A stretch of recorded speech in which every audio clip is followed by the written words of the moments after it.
Assalamualaikum warahmatullahi wabarakatuh. Perkenalkan, nama saya William Amadi.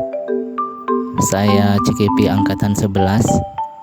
Saya mengajar di SMA IT Insan Mulia Boarding School Pringsewu. Pada kesempatan kali ini saya akan membahas tentang koneksi antar materi, kesimpulan dan refleksi modul 1.1.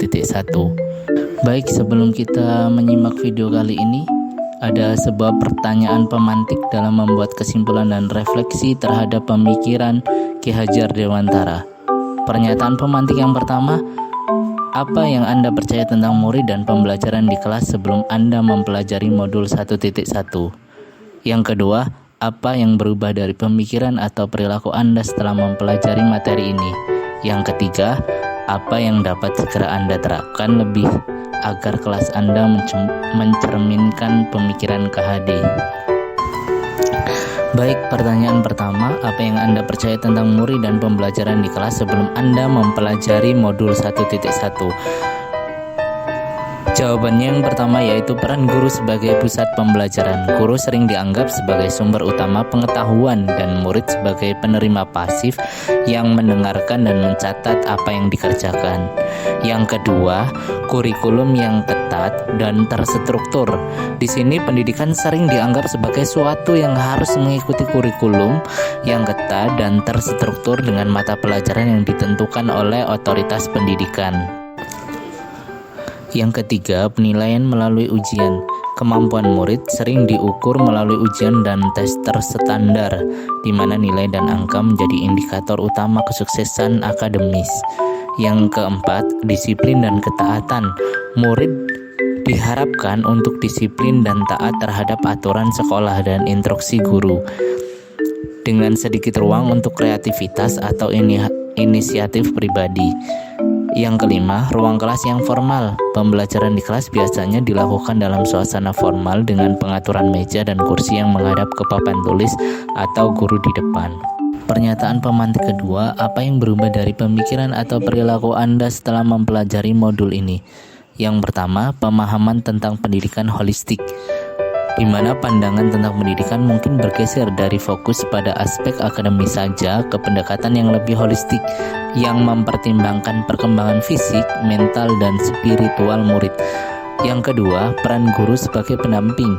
Guru dilihat bukan lagi sebagai satu-satunya sumber pengetahuan, tetapi lebih sebagai pembimbing atau fasilitator yang membantu murid menemukan pengetahuan dan potensi mereka sendiri. Yang ketiga, pembelajaran berbasis anak. Ada peningkatan kesadaran tentang pentingnya pendekatan pembelajaran yang berpusat pada anak yang menghargai minat, kebutuhan, dan gaya belajar individu murid. Yang keempat, integrasi kehidupan nyata dalam pembelajaran.